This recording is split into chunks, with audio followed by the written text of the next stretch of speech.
আসসালামু আলাইকুম বন্ধুরা, আশা করছি আল্লাহর রহমতে আপনারা সবাই অনেক ভালো আছেন।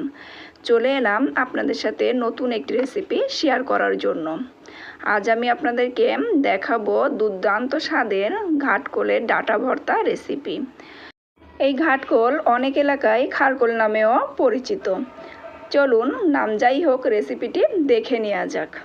ঘাটকোলের পাতাগুলা বাদ দিয়ে শুধুমাত্র এখানে ডাটাগুলা নিয়ে নিয়েছি, আর এগুলা খুব ভালোভাবে ধুয়ে এরকম ছোট ছোট সাইজ করে কেটে নিয়েছি। ডাটাগুলো ছেলার প্রয়োজন নাই, এভাবে ছোট সাইজ করে কেটে নিলেই হবে। এখন চুলায় একটি কড়াই বসিয়ে কিছুটা পানি দিয়ে দিয়েছি, আর এখানে দিয়ে দিলাম কেটে রাখা ঘাটকোলের ডাটাগুলা। এখন এটা কিছুটা সময় 10 থেকে 15 মিনিট ঢাকনা দিয়ে সিদ্ধ করে নিব। এই পানিটা যেহেতু ফেলে দিব সেহেতু এর কোনো অনুমান নাই। এই তো ঢাকনা সিদ্ধ হয়ে গিয়েছে ডাটাগুলা। এখন চুলা থেকে নামিয়ে ঠান্ডা করে শিলপাটায় বেটে নেব। চুলায় একটি প্যান দিয়ে দিয়েছি, আর এটা খুব ভালোভাবে গরম করে দিয়ে দিলাম 1/3 কাপ পরিমাণে রান্নার রেগুলার তেল।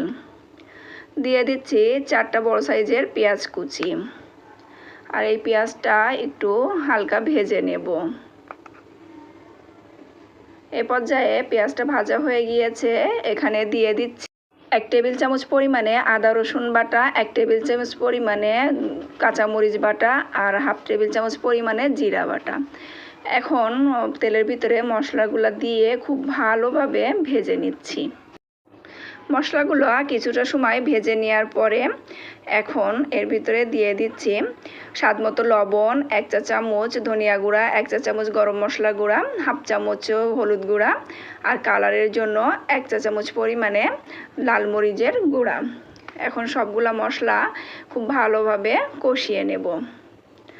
আমার ভিডিওটি যারা দেখছেন সকল বন্ধুদেরকে অনুরোধ রইল এই ভিডিওটি স্কিপ না করে সম্পূর্ণ ভিডিও দেখার জন্য। 2 মিনিটের মতো মশলাগুলা কষিয়ে নিয়েছি, আর মশলা থেকে পর্যায়ে তেলটাও কিন্তু ছেড়ে দিয়েছে। এখন আগে থেকে বেটে রাখা ঘাটকোলের ডাটাটা এর ভিতরে অ্যাড করে দিচ্ছি।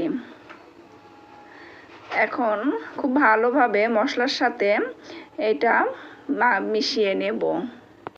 এই ঘাটকোল ভর্তায় তেল মশলার পরিমাণটা বেশি দিলে খেতে কিন্তু দারুণ হয়। এরকম নতুন নতুন এবং সহজ রেসিপি পেতে আমার চ্যানেলের নতুন বন্ধুদেরকে অনুরোধ করব চ্যানেলটি সাবস্ক্রাইব করে আমার পাশে থাকার জন্য।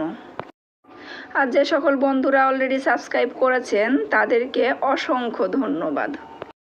এই ঘাটকোলটা যেহেতু আগে থেকেই সিদ্ধ করা, তাই ভাজতে খুব বেশি সময় লাগবে না। এই ঘাটকোলটা কিন্তু সব এলাকাতেই পাওয়া যায়।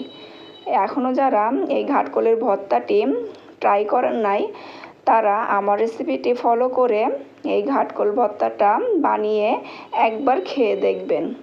আশা করছি আপনাদের এই ঘাটকোল ভর্তার স্বাদটি মুখে লেগে থাকবে। এই ঘাটকোলটা অনবরত নাড়াচাড়া করে ভেজে নিতে হবে। খেয়াল রাখতে হবে এর ভিতরে যেন একটুও পানি ভাব না থাকে। পানি ভাব থাকলে এটি গালে ধরার সম্ভাবনা বেশি থাকে। ঘাটকোলটা এরকম অনবরত নাড়তে নাড়তে যখন এর রঙটা পরিবর্তন হয়ে এটি গায়ে গায়ে এরকম লেগে আসবে এবং এর থেকে তেল ছেড়ে দিবে, তখন বুঝতে হবে ঘাটকোল ভর্তাটা হয়ে এসেছে। এ পর্যায়ে ঘাটকোল ভর্তাটা হয়ে গিয়েছে। এখন আমি চুলা থেকে এটি নামিয়ে নিচ্ছি। এই যে ঘাটকোল ভর্তাটা দেখতে কতটা সুন্দর হয়েছে, আর এই ঘাটকোল ভর্তার সাথে যদি একটু লেবুর রস নিয়ে গরম ভাতের সাথে খাওয়া যায় তাহলে তো এর স্বাদ আরও বেড়ে যায়। এই ঘাটকোল ভর্তার রেসিপিটি আপনাদের কাছে কেমন লাগলো? আশা করছি খুব ভালো লেগেছে।